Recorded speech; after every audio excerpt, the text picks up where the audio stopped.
All right, Shabbos, say good morning. What a schus. What an incredible schus to be able to begin. Maseches Moed Katan. Let us begin by thanking our sponsors, to thank our Talmud Torah sponsors for the month of Shvat. Mrs. Bracha Strimber for dedicating all the Shirman Drashos in memory of her husband, Avraham ben Kálman Eli'ezer Halevi. We hope that in the merit of our Talmud Torah, the Neshama will have an Aliyah and the family a Nechama. We thank Avi Tobias for dedicating all of his Shirman Drashos this month in appreciation of Daf Yomi and appreciation of the Shir.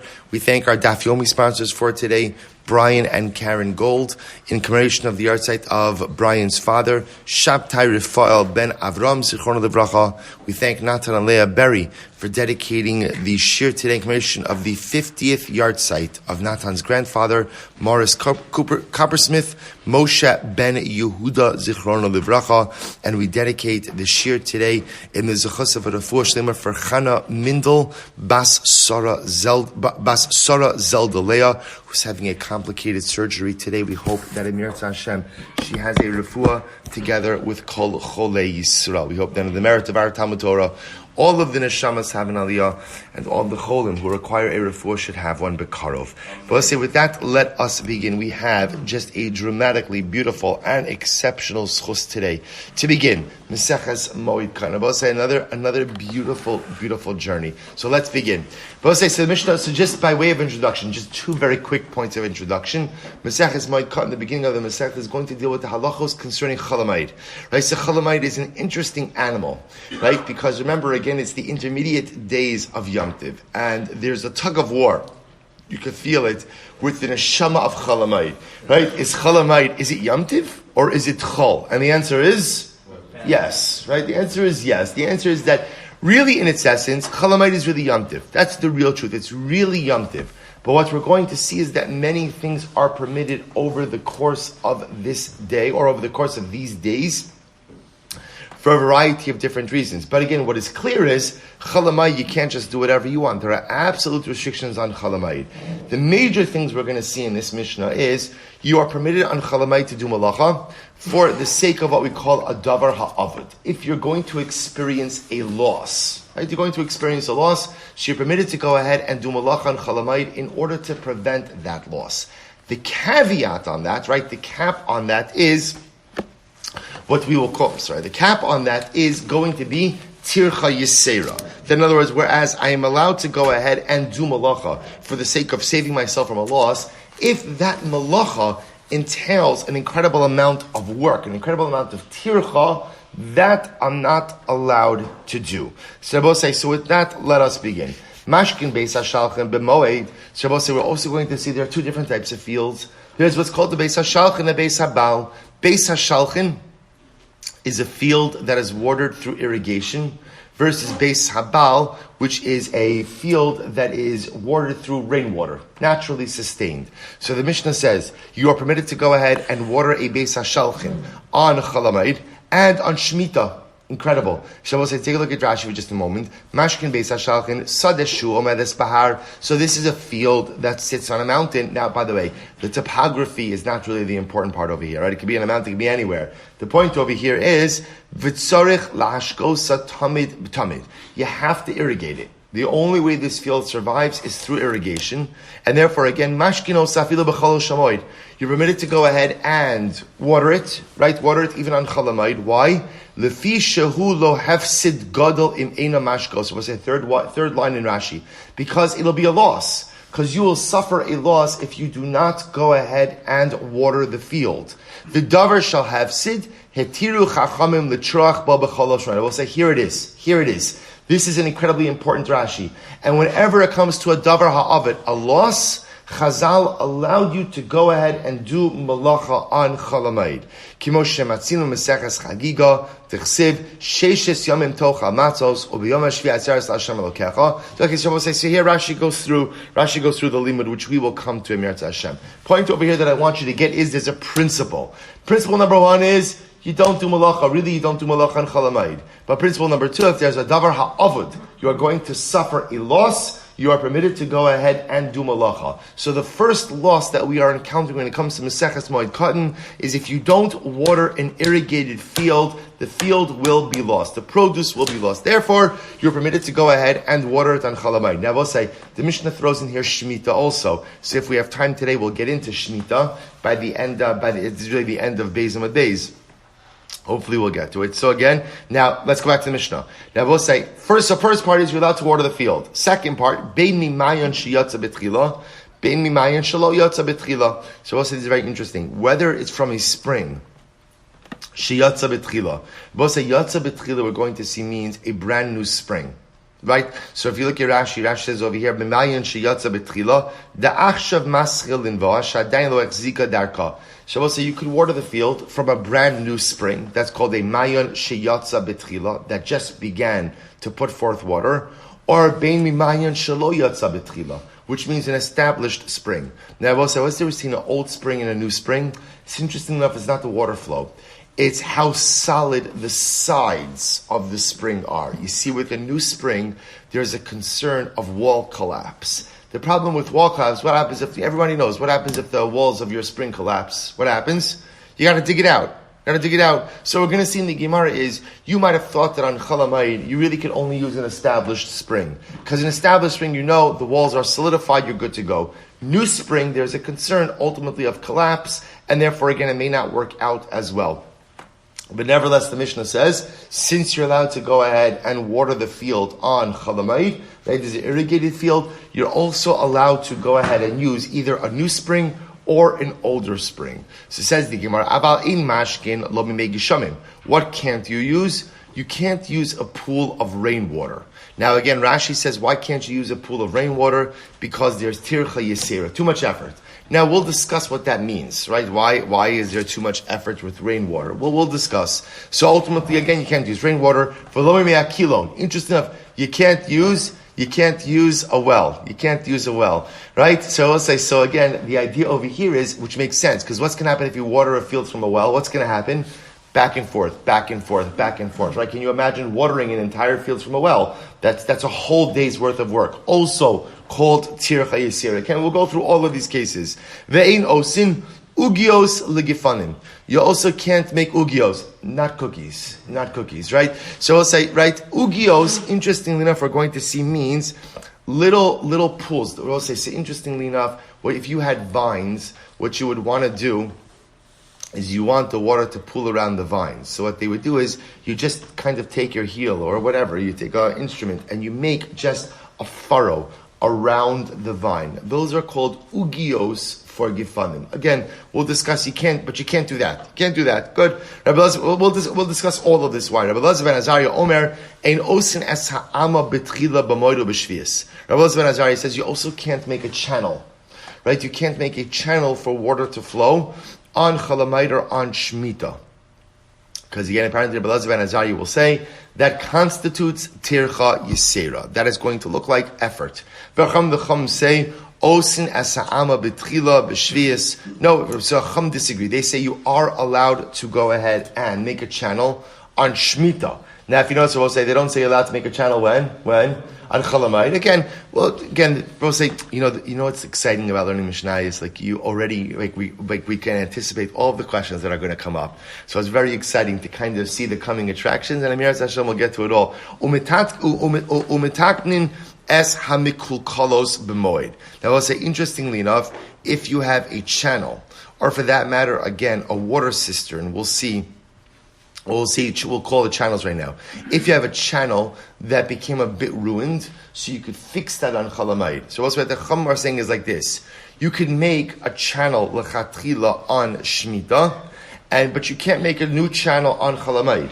But if you have a channel that got a little bit eroded over Chalamayid, that you're permitted to fix. Umetaknin es kilkuli hamayim shebeshos harabim. Furthermore, again, Abba said this is an incredible halacha. If you have public water cisterns, and let's say again, now, what would often happen by public water cisterns is you could have debris that falls into the cistern. You're allowed to clean that out on Chalamayid. V'chotitin also. Again, you could dredge it, right? You can go ahead and pull out any debris. Umitaknin es hadrachim, you could fix the roads. Ves harachovos, the streets. Ves mikvos hamayim, and mikvos. V'osin kol tzarchei rabim. So we'll say very important halacha. This is now coming into something different. What this is telling us now is, by the way, the halachos concerning limitations on malacha, on chalamayid, were really stated in the context of individual needs. But whatever is needed for the rabbim, whatever is needed for the collective, you're allowed to go ahead and do on chalamayid. See, these are all examples of things that are necessary for the rabbim. Cleaning out the water cisterns, cleaning out the mikvos, anything that's tzarchei rabbim, umitzainin es hakvaros. Very interesting. You're allowed to go ahead and demarcate or paint graves. Also, we've spoken about this before. Remember again, there was an obligation to go ahead and make sure that people know where graves are in order that Kohanim could avoid ritual impurity. So you're allowed to go ahead. So they would often paint over graves with plaster. Right? So therefore, again, in order to show the Kohanim where the graves are, you're allowed to do that on Chalamayid. V'yotzin af ala kilayim. And Abbas is actually very interesting. And by the way, if you look at Tosas says over here, umitzainin, why are you allowed to go ahead and paint graves? So Tosas says, deleka tircha. Tosas says, because again, there's no real tircha involved in the painting of graves, right? There's no, and it's a significant public service. And lastly, the Mishnah says, "V'yotzin af ala kilayim." And halacha l'maisa, you could also go out. We saw this in Megillah. This was just quoted in Megillah. It's actually quoted from Maseches Shkalim. That halacha l'maisa, you could send out emissaries of Beis Din to go out and to inspect and to potentially uproot any kilayim, any forbidden mixtures that they see maybe growing in the fields. So, for our purposes for today's daf, the takeaway from this Mishnah is you're allowed to do malacha and chalamayid if what? Davar ha'avid. If you're going to suffer a loss. Right? The only cap on that is tircha yisera. If the work is going to be too much, quote unquote, too much effort, then even if it's to stave off a loss, you're still not allowed to do it. And the paradigmatic example in the eyes of Chazal, or in the eyes of the Mishnah, that is going to be a davar ha'avid is what? What we call Beis HaShalchan, an irrigated field. If you do not water an irrigated field on Chalamayid, you are going to suffer a loss. Good. So we'll say, let's analyze. Says the Gemara. It's great. Says the Gemara. Hashta yishlomer mimayan sheyatza betchila. So we'll say, so remember again, let me tell you this outside, then we'll see it inside. Remember, so the Mishnah said, you're allowed to go ahead, therefore, and water an irrigated field on Chalamayid. And the Mishnah said, you could go ahead and irrigate it from a new spring, right? Mimayan sheyatza betchila. You could go ahead and irrigate it from a new spring and from an old spring. So the Gemara is bothered by this. Hashta yeshlomer mimayan sheyatza betchila. The asilin puli mashkin. So we'll say, the Gemara says like this: if you're telling me that you can water the field on Chalamayid from a brand new spring, that was what we said before. What's the concern with a brand new spring? The Gemara over here says that the asilin puli means what? The walls could collapse. Look at Rashi. The asilin puli hakarka shesviva da'adayin lo echzika darka. Remember again, when the spring is new and before really it's flowing, the walls are not as solidified. And therefore there is a danger of collapse. There's a danger of collapse. So if you're telling me that halacha, and when I say danger of collapse, you understand, it's not a danger, but the idea is that if it would collapse, that's going to require a person to dig it out, which is a tircha yisera. So if you're telling me that you could use a brand new spring to water your field, shelo yotza betchila de lo asilin pule mebaye, do you have to go ahead and say that you could use an old spring? Oh, as both say, it's obvious. If you could use a new spring where there's a danger of collapse and it could lead to tircha yisera, and that's mutter, certainly you could use an older established spring. So why does the Mishnah even have to say it? Amri itzterich. I'll tell you why it's necessary. Because if the Mishnah would have just said that you could use an old spring, Hava Amina Hachahu de Beis HaShalchin in Beis Habal Lo Mishum da Asilin Pule. See, listen to this. If the Mishnah would have just said that halacha l'maisa, you could go ahead and use a new spring, I would have said that when can you use a new spring? Dafka over here in a Beis HaShalchan, an irrigated field, right? But not in a Beis Habal, not in a field that is normally sustained by rain. Mishum dasilin pule, because you can't use a new spring. Why? Because the new spring may collapse. Avamayin shelo yotza betchila, but perhaps an older established spring, I would have thought, de lo asilin pule, there's no danger of collapse. Ema afilu beis habal nami. I would have thought Rabbi said that what? You could even water, right, what we'll call a rain-watered field with an established spring. In other words, Rabbi said, the Gemara is saying, had the Mishnah not said that you could water a beis hashalchan, an irrigated field, right? I'm just going to use the lashon now, beis hashalchan versus beis habal. Now you're going to remember this. Beis hashalchan means a field that is taken care of through irrigation. Beis habal is a field that is cared for through rain. So the Gemara says like this: if the Mishnah would have just said you could water a beis hashalchan, ultimately again through a brand new spring, I wouldn't have said an old spring. I would have relied on the fact that people will realize if you could use a new spring, you certainly could what?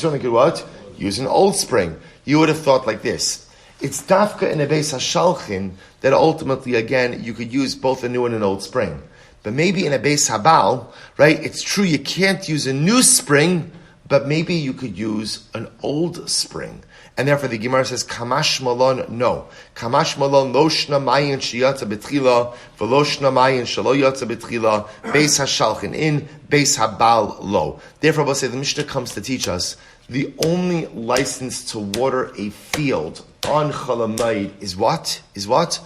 Only a beis hashalchin, only an irrigated field, and not a beis habal at all. Whether it is through a new spring or an old spring, halacha l'maaseh, you cannot water what we'll call a rain-watered field on Chalamayid at all. So also, therefore, again, the Mishnah is essentially a bit more verbose than it had to be in order to avoid any potential misunderstandings. Halacha l'maaseh, you're allowed to water a beis hashalchin on Chalamayid, because if you don't, you may suffer, an irretrievable loss, and you can water it through any kind of spring. Beautiful. Says the Gemara, so I'll say, how do you know? So remember, we're using the term beis hashalchin to mean an irrigated field. So how do you know that a beis hashalchin means a lashon of being thirsty? Right, so we'll say an irrigated field is a thirsty field. What does that mean? Because it has no reliable, independent source of water. It's thirsty. How do you know that shalchin means thirsty? T'chsev va'ato ayef v'yagea. Shabbos is actually pretty incredible. This is the parsha of Amalek in Dvarim, right? The pasuk says, which is actually incredible because we'll say, remember, we also have parsha of Amalek in this week's parsha, and the parsha is B'Shalach. Absolutely incredible. Erev Shabbos, parsha is B'Shalach. We have Amalek here, Daf Beis, Amud Aleph, Moed, we have B'Shalach. Not B'Shalach, but Amalek. V'ata ayef v'yagea. So remember again, the pasuk says, by Amalek they attacked us, and we were tired, right? We were tired. Umitar gaminon va'at mishalhi veloi. And ultimately, again, it says, and you were thirsty, right? Mishalhi and loi. And tired. So therefore, again, I will say, mishalhi, shalchin, hey, and ches. It actually says are often interchangeable. And therefore, again, beis hashalchin means a thirsty field, which is a field which relies on irrigation in order to survive. Umay mashma the high beis habal lishna demiyas vusahi, and how do you know that beis habal means like a satisfied field, right? A sated field, because it gets everything that it needs from the rainwater. T'chsev ki yival bachar besula. So we'll say the pasuk the Gemara is quoting over here is from Yeshayahu, and the pasuk says ki yival bachar besula. When a bachar, a young man, will live with a basula, a young woman. Umetargaminan, and we translate that as are kama demisosiv ulam im besulta yasvisun begavech banayich. So we'll say ultimately we translate that the way that a young man lives with a basula. Ultimately, again, there's a satisfaction in that relationship. So too HaKadosh Baruch Hu dwells with Klal Yisrael. So Rabbi say again, that's the same lashon of Baal. So lashon of Yival Baal is a lashon of being sated. So a beis habal, right? The beis habal is a field that ultimately is sated on its own, i.e. through rainwater. Beautiful. So Rabbi say, Samantana dip in harvachalo. So Rabbi say, now the Gemara goes back and says, okay, so now I got it. The guiding light principle of our Mishnah, Bosai, is what? Is that halacha l'maisa, on Chalamayid, you're allowed to do malacha to save yourself from loss. Pseida. What can't you do? You can't engage in malacha for the sake of generating a profit. Okay, whose opinion is this? Whose opinion is this? So the Gemara says, whose opinion is this? So the Gemara says, Amr Rav Huna, Rabbi Elazar ben Yaakov. It's Rabbi Elazar ben Yaakov. What does Rabbi Elazar ben Yaakov say? Here we go. Disnan. Rabbi Elazar ben Yaakov Omer, Moshchin es hamayim mi'ilan le'ilan. You can go ahead and draw water from one tree to another tree. So Rabbi say, if you could imagine for a moment, the way this works is like this. Imagine for a moment you have water pooling around tree A. So what do you want to do? What do you want to do? Pretty much all you need to do is kind of drag your heel between tree A and tree B, and hopefully gravity does the rest, right? So the water will flow from tree A to tree B. Rabbi Elazar ben Azariah says you're allowed to do this. Now look at Rashi. Moshchin mayim mi'ilan le'ilan. It's almost right across in Rashi. So Rashi says, Becholo shamoed im yesh mayim tachas ilan echad osin derech katan mi'ilan le'ilan kedei sheyimshichu hamayim mi'ilan zeh le'ilan acher. Shabbos says halacha l'maisa, simply just drawing water. And Rashi says over here, all you're doing is going ahead and making a path from one tree to another. Obilvad shelo yashke es hasodeh kula. In order that, as long as what? As long as you don't start watering the entire field. Look at Rashi. Lo yashke es hasodeh kula bebeis habal kameri darvachihi. Alma darvacha de milsa asar Rabbi Eliezer. So we'll say we must be talking about over here a beis habal, a field that is sustained by water. So where Rabbi Eliezer says, look, you can draw water from one tree to another because that's considered to be what? Staving off a loss. But what can't you do? You can't start watering the entire field where it's a field that's sustained by rain. Okay, so that seems to be pretty explicit.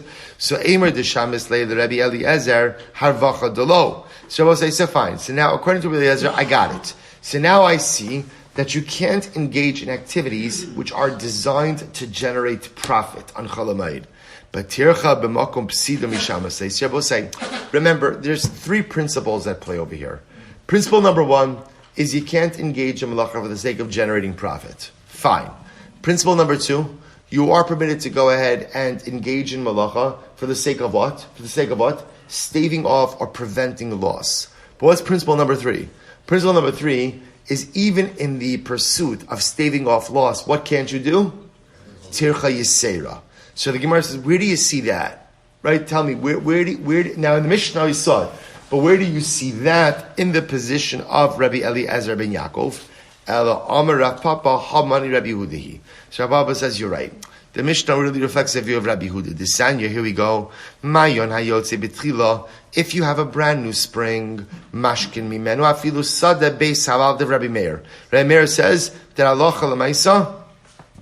Rabbi Meir holds you're allowed to go ahead and water even a beis habal, even from a brand new spring, Okay, Rabbi Yehuda Omer. Ein mashkin ela sada beis hashalchen shecharva. Rabbi Yehuda says no. With a brand new spring, all you're allowed to water is what? A brand new beis hashalchen, an irrigated field, shecharva. Now we'll say, what does shecharva mean? Shecharva means it's been destroyed. Now we're gonna discuss what does that mean. Rabbi Elazar ben Azariah Omer, lo kach velo kach. Rabbi Elazar ben Azariah says, no, I don't agree with either of these opinions. Yasser al kain. Well, again, we'll define all of this. Yasser al kain. Am Rabbi Yehuda, lo yifne adam amas hamayim v'yashke leginas l'rchavasa b'chalosh hamoed. Furthermore, Rabbi Yehuda says, you should not redirect your channel of water on Chalamayid in order to go ahead and water your garden or your churva, your ruin. So we'll say, let's go back for a second. Right? What was Rabbi Yehuda's sheet? Rabbi Yehuda said, Rabbi Yehuda says two things. Well, really one thing. He says that Allah Chalamaysa, the only thing you're allowed to use a new spring for is what? Is to go ahead and water your Beis HaShalchin Shecharva that was destroyed. So the Gemara says, what does that mean, charva? Right? The Gemara says, my charva. Ilema charva mamish. If you say that the field has mamish been destroyed, so the amali lamashki. Then Rabbi say, if the field's been destroyed, then what? Why are you watering it? Right? That's it. We're done. So Rabbi shecharva mimayon zeh v'yotzel mimayon acher. No, what's the case? So this case is like this. You have an irrigated field, the Beis HaShalchin, and you had a spring. A good, right? Mayan shelo yotze betchila, an older established spring. That spring collapsed, and now there is a new spring. Rabbi Yehuda says, you are allowed to go ahead and water the irrigated field from a new spring. From a new spring. So the Gemara says, Rabbi Shechari Mayin Zev Yatzla B'Mayin Acher. Rabbi Elazar ben Azariah Omer, that was Rabbi Yehuda. That was Rabbi Yehuda. And Rabbi Elazar ben Azariah argued, he said, Lo kach v'lo kach, meaning what? Lo shna char b'mayana, v'lo shna lo char b'mayana. Rabbi Elazar ben Azariah says, I don't care if the spring was destroyed, not destroyed. Rather, again, he says, Mayan sheyatza b'tchila lo. Now, we'll say, Rabbi Elazar ben Azariah argues on Rabbi Yehuda. See, Rabbi Yehuda allows you to use a brand new spring for an irrigated field. Rabbi Elazar ben Azariah says, no, you are not allowed to go ahead and use a brand new spring. Then I both say, now ultimately, again, why would Rabbi Elazar ben Azariah be reticent to allow you to use a brand new spring? Why would he say you can't use it? What is he concerned about?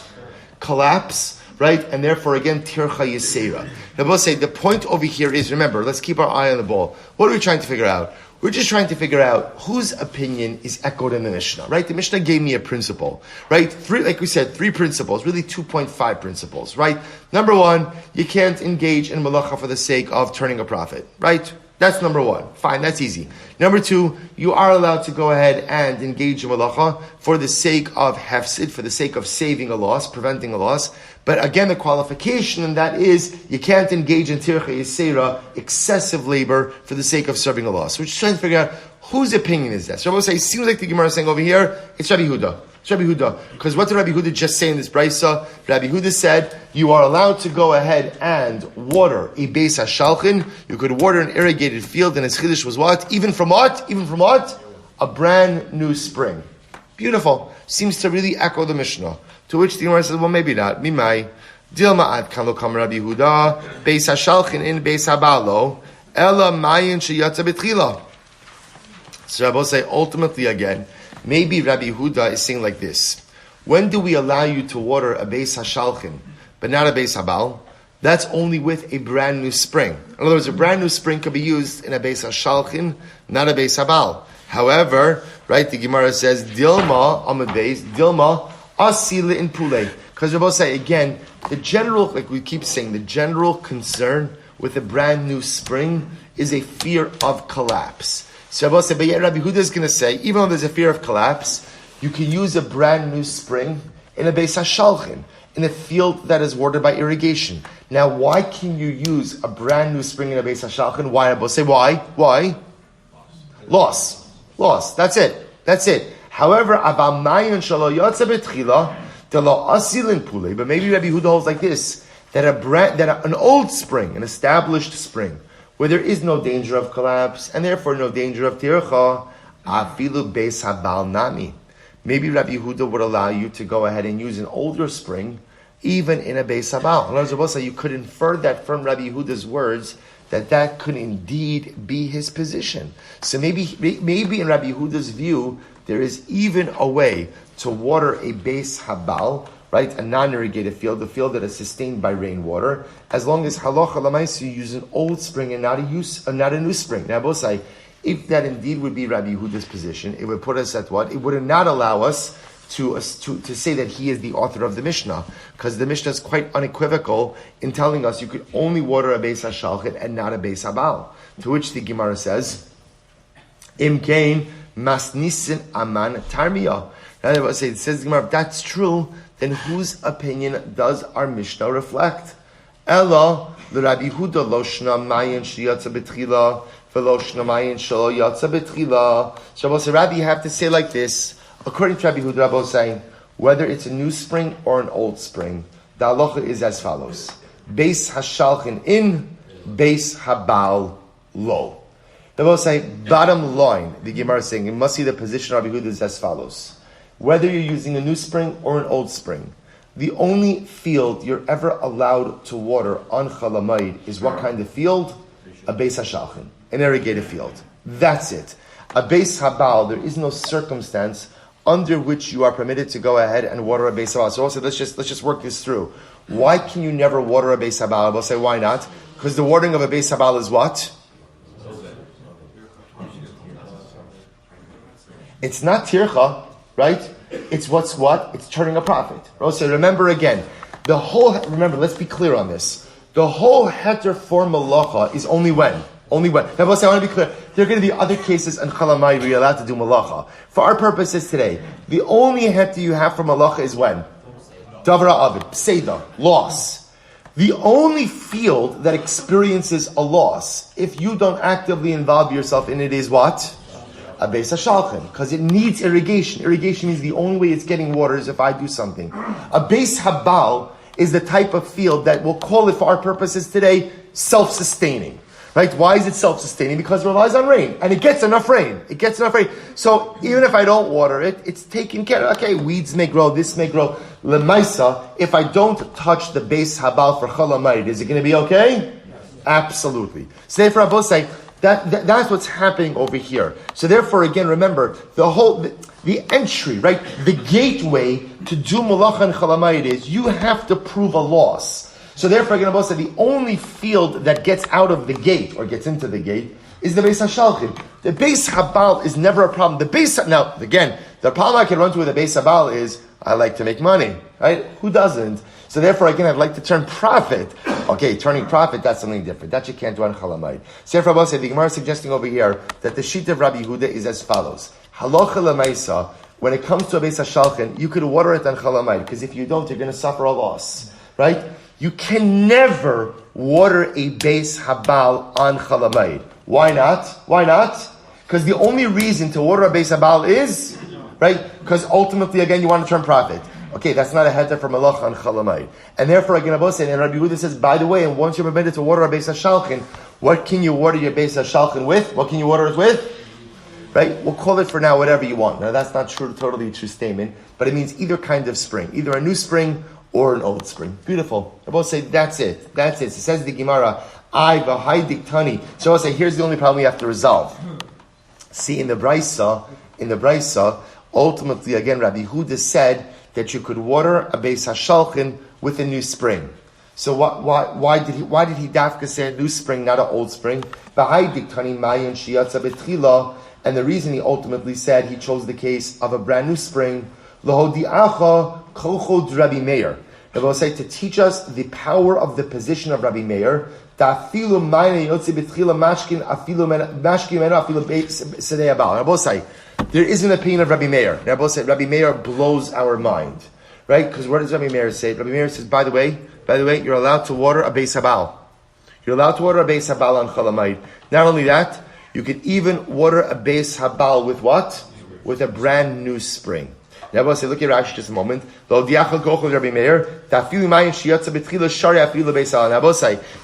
have absolutely no idea why Rabbi Meir holds that way, right? We're going to discover that. So the point over here is, right? Rabbi Meir's position is, you could even go ahead and water a beis habal. Again, I will say, why am I watering a beis habal on chalamayid? Why? Profit. I could even do that, even with what? A brand new spring, even though there's what? With a brand new spring, what is there? Danger of collapse, tircha yisera. Rabbi Yehuda says, no. The most you could use a brand new spring for is a beis hashalchin. So because Rabbi Yehuda is just trying to speak the same language of Rabbi Meir, that's why Dafka illustrates his halach with a brand new spring. But in reality, the sheet of Rabbi Yehuda is the shita espoused in the Mishnah. I will say, so again, we come to a conclusion on this. The author of our Mishnah is Rabbi Yehuda, and the position espoused by the Mishnah is, on chalamayid, you're allowed to do malacha in order to stave off a loss. Therefore, you're allowed to go ahead and water an irrigated field on chalamayid, because that prevents loss. What kind of spring can you use to irrigate that field? New spring or old spring. I should say old spring or new spring. Beautiful. Okay, you can take a breath. Good, let's go back to Itmar. Hamenachish v'amashkimayim lizram b'shabes. What's an interesting case? If one goes ahead, menachish is removing of weeds. Mashke means watering the field. So a person goes ahead, or I should say, mashkimayim lizram. If a person goes ahead and removes weeds from a field, or waters seeds in a field on Shabbos, mishum my masturbate. So also, let's say you see a person about to do this malacha. Remember, in order for a person to be chayav on Shabbos, you have to give hasura. Hasura has to be malacha specific. In other words, if you see someone, let's say, let's choose an easy example. You see someone about to shecht an animal, right? Shecht an animal. So if you say to him, hey, Ruvain, you know, it's asr to do malacha on Shabbos. and he shechs the animal, that's not proper hasra. In order to give proper hasra warning, you have to say what? Hey Ruvain, shchita is one of the 39 malachas, and it's asra on Shabbos. So you have to give malacha specific hasra. So let's say you see someone pulling out weeds or someone watering seeds on Shabbos. Mishum my masrin bay. What do we give them hasra? Right? What's the hasra for? What's the malacha they're doing? Look at Rashi. Mishum my masrin bay. Demai malacha kachashina le devadai kotzer lo chashina sherose. So here's the shaila. So the shaila is over here. What malacha is weeding and watering seed? So we'll say this is incredible. Rabba Omer Mishum Choresh. Rabba says it's plowing. Wow, it's plowing. So we'll say, so now listen to this. So Rabba says it's plowing. We'll define it. Rabba says it's plowing. Rav Yosef Mishum Zorea. So Rav Yosef says no, it's seeding. It's seeding, right? It's seeding. Omer Rabba Kavasi Didi Mistabra. Rabbi says, I think I'm right. Rabbi will say, that's not a chiddush, right? Most people think they're right. Hey, so kavasi didi mistabra, right? I think I'm right. Ma darko shel choresh l'rapuye ara. So we'll say, what's the point of plowing? We'll say, what do you do when you plow? What's the point of plowing? You loosen the soil. So hainami mirapuye ara. So we'll say this: when you pull out weeds, it's very interesting. You see, it's interesting. But we'll say, when you pull out weeds, what are you doing? Right? Everybody does weeding, right? I mean, I know people who do weeding, right? So ultimately, again, so what happens? You pull out the weeds and the soil, right? The soil loosens. When you water the soil loosens. So that's charisha, that's choresh, that's plowing. Rav Yosef Kavasi, Rav says, no, I'm right. Why? They both say, when you go ahead and you plant seeds, why are you planting seeds? For things to grow. So Shabbos say the act of removing weeds allows for things to grow. The act of watering seeds allows for things to grow. Shabbos say fascinating machlokes. If you pull out weeds or you water seeds, what malacha is it? So Rabbah's going to say it's choresh, it's plowing, because in both of these cases you're loosening the soil. And Rav Yosef says it's seeding. Because what's the point of seeding? To grow produce, or to grow fruit. When you remove weeds, you water seeds, you're allowing for produce to grow. Incredible. So Abaye said to Rabba, Lididach kash Rav Yosef kasha. Abaye says, listen, I think that there's a problem with both of you guys, right? There's a problem with both of your positions. How so?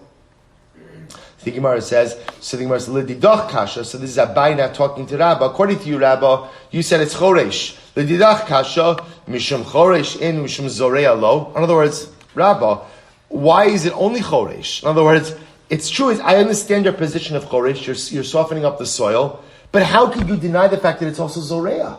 Right? Zorea is any malacha, is a malacha that allows for the growth of produce. Well, removal of weeds, watering of seeds also allows for the growth of produce. Rav Yosef kasha, Rav Yosef is also going to be a kasha, why? Mishum, because Rav Yosef says it's zorea. Right? Rav Yosef says that ultimately, again, it's seeding. Because at the end, what's the point of zorea? To allow for produce to grow. And removal of weeds and watering of seeds allows for produce to grow. That's true. But mishum choresh lo, isn't it also plowing? In other words, we'll say, Abaye is essentially saying to both of them, you're both right, but you can only both be right together.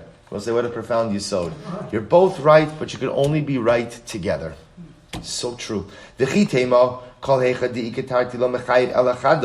maybe you'll say, 1 second. Well, even if it's two malachas, right? Shabbos Abaye wants to essentially posit, you're both right.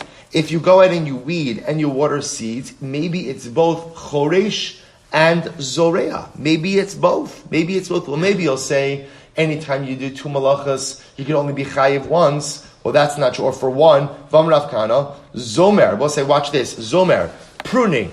We'll say, what's pruning? That's the act of removing branches from a tree, right? If you prune, v'tzarech la'etzim, and you need the branches that you're pruning. We'll say, let's say I'm pruning and I need the branches for firewood. What's the halacha? Chayiv shtayim. You're chayiv for two malachas. What are the two malachas? Achos mishum notea. They both say, this is fascinating. One, because of planting. They both say, how are you chayiv planting? Because they both say, why do you prune a tree? So it could grow. So therefore, again, the act of pruning, which enables the tree to grow, is actually an act of planting. Incredible. V'chad mishum v'achas mishum kotzer. And you're also chayiv because of ktsira. What's ktsira? Oker davar mimakom gidula. When you uproot an item from the place where it grows, that's called ktsira. So therefore, again, I will say the act of lopping off the branches, you're removing something from a place where it grows, that's kotzer. but because you're doing this in order to enable the tree to grow more, that's also what? That's also notea, planting. Rabbi say, what do you see from here? What do you see from here? That one act could generate simultaneous liability for two malachas. So therefore, Rabbi say, Abaye is saying good. Abaye is saying good. Rabbi, you're right, but only with Rav Yosef. Rav Yosef, you're right, but only with Rabbi. To which the Gemara says, kasha. It's a good kasha. Right? It's a good kasha. Abaye is saying good. I'm not sure. Not sure why again, Rabbi and Rav Yosef can't be right together. Rabbi say again, the Musar Haskell is so profound. Sometimes the only time we're really only right is when we're right together. Is when we're able to accept other opinions and able to inculcate other opinions within ourselves and able to accept other points of view. It's only when we're right together that we're ultimately right. Esvei, Rav Yosef l'Rabba, Shabbat say, this is a great, oh my gosh, it's so good. Listen to this. Say, Esvei, Rav Yosef l'Rabba, listen to this. HaMenachesh v'amechape lekilayim lokeh. We'll say, now watch this case. So Menachesh once again is weeding. So we'll say, here's the case. The case over here is you have forbidden mixtures growing in your field. Let's take an easy case. You have wheat and grapes growing together. Paradigmatic case of kilayim, right? Wheat and grapes growing together. So now what happens? So you have a field of kilayim. So the Gemara says, HaMenachesh, if you go ahead and you weed, or mechape, Rashi says, shemechasa es has. Actually, I take that back. You have these items now growing together in your field. They're not yet fully grown, right? So now we'll say what happens. So you have wheat and you have grapes. And now let's say you pull out weeds from that field, or you cover the seeds, the grape seeds, the wheat seeds, with soil, right? And now it's kilayim. Now we'll say you have kilayim growing in your field, loke. You get malchus. Right? Rashi says, Mishal no Sizra Kilayim, because now you've effectively planted Kilayim. Right? You've planted Kilayim. So again, now I have wheat seeds, I have grain seeds, they're growing together, I pull out weeds, or I go ahead and cover it with soil, I'm chayiv because of Kilayim. Rabbi, listen to this. Rabbi Akiva Omer, Af HaMekayim. So Rabbi Akiva says, listen to this incredible yisod, Sheroa Kilayim Zarua Ve'ino Mevatlo. Rabbi Akiva says, if you see kilayim planted in your field, Rabbi say, let's say I didn't plant it, but I see it planted, it's there. Either someone else planted it, or ultimately again the seeds just blew together and are planted together. If I see it growing in my field, and I don't do anything about it, ultimately again I am chayiv. I'm chayiv. I will say, I just want to pause for a moment to tell you what an incredible Musar Haskell that is. You see, the first case in the Mishnah is, I'm actively involved, right? The seeds are there, and I'm weeding, or I'm pulling out, right? Or I'm covering the seeds with dirt. So the Gemara says, I'm chayiv for fostering the growth of kilayim. Rabbi Akiva says it's even more. Even if you didn't do any maisa, but you come to your field, and you see that there's kilayim there, and you don't actively remove it, you're chayiv for sustaining kilayim. Which I will say such an incredibly profound yisod. Because if there are things that are broken inside of us, which each of us have, we all have things that are broken, failure to remedy that which is broken, even if I'm not acting out on it, is an aveira. That in and of itself is wrong.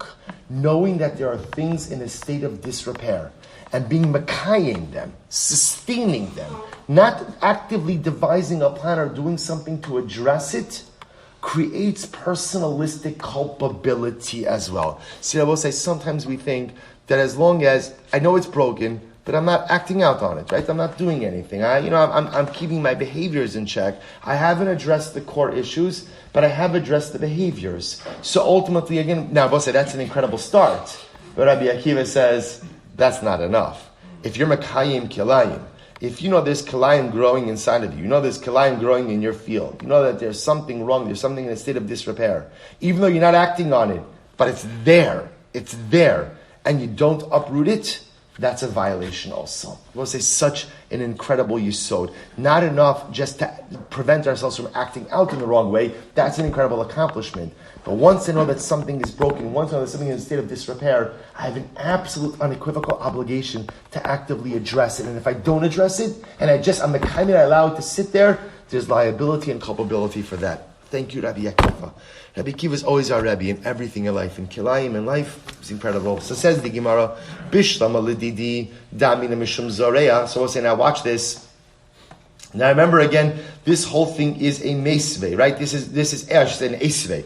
This is Rav Yosef raising a kasha nabai. So remember again, Rav Yosef holds that in general, when you weed and when you cover, when you remove weeds or when you cover seeds with dirt, you're chayiv because of zoreya. Rabbi says, so Rav Yosef is raising this. He says, Bishol l'didi damina mishum zoreya. So according to me, who says that removing of weeds or covering with dirt is zoreya, is planting, or I should say seeding. Hainu da'asira zriya bekilayim. So it makes sense that this is aser. Going ahead and weeding around kilayim or covering the seeds with dirt is aser because you're planting a forbidden mixture. El didacht amar mishum choresh. But according to you, Rabba, who holds that what? That alocha lamaisa, weeding or going ahead and covering seeds with dirt is choresh, is plowing. Charisha bekilayim mi asira. Rabbi says, is there an isra charisha by kilayim? Right, there's no isra. Right, there's no isra plowing by kilayim. Amrale mishum mekayim. To which Rabbi will respond, ultimately again, I hold that it's asr because of mekayim. Because ultimately again, sustaining kilayim is going to be asr as well. Avraham diktani seifa. Rabbi Akiva Omer Afa Mekayim. But yet the end of the Bracha said, Rabbi Akiva said, even if you don't do anything, but you just allow the kilayim to exist, that's asr. Mechlal de Tanakama lav mishum Mekayimhu. Sounds like the Tanakama doesn't hold of Mekayim. To which the Gemara says, no. Here's how you have to read the Bracha. Kul Rabbi Akiva. Really the entire Bracha reflects the view of Rabbi Akiva. Umatam ka'amar maitam hamenach ishamachaba bekilayim loke. Why is it? So this is Rabba's interpretation. Why is it that if you go ahead and you weed or you cover up the seeds of kilayim that you get malchus mishum mekayim? Ultimately, it's because you are allowing for the maintenance of, or you're allowing for the existence of kilayim. Rabbi Akiva Omer Afa Mekayim. Rabbi Akiva holds that even halacha l'maisa, one who allows kilayim to exist, ultimately again is going to be chayiv. And the Gemara says, "My time Rabbi Akiva." So what's Rabbi Akiva's logic, right? Why does Rabbi Akiva say? See, here's what's interesting. See, normally we assume that kilayim is a maisa. I'm not allowed to plant kilayim. Why is the maintenance of kilayim aser? To which the Gemara says, "The sanya sadcha lo sizra kilayim." The pasuk says you cannot sow kilayim in your field. Ainli ela zoreya. I only know that that's true. I can't plant the seeds of kilayim. Mikayim minayin. How do I know that you can't even sustain a field of kilayim? Talmud lomar kilayim sadcha lo. Shavuot say it's just a different place. You put the comma in a different place. Kilayim sadcha lo. Kilayim in your field, no. And Shavuot say, what does kilayim in your field no mean? Exactly what it sounds like. You just can't have kilayim in your field, right? Even if you're not planting it, allowing it to exist is going to be aser. So the Gemara says, "Tnan mashkin beis hashachim b'moed b'shvius." So we'll say, let's go back. So the Mishnah said, actually, we'll say, we'll stop over here for today. We'll say, just coming attractions tomorrow. We'll get a little bit more into the Shemitah sugyas. We'll say, welcome to Moed Katan. What a schus to be learning these holy words, these holy pages, and Amirat Hashem. We'll say, by the way, I also want to tell you, again, because coming off of Tainus and Megillah, we're used to a lot of Agadata. There's a lot of beautiful Agadata and Moed Katan as well. Don't worry. There's beautiful Halacha, beautiful Ashkafa, beautiful Agadata. Shkayach on the new beginning.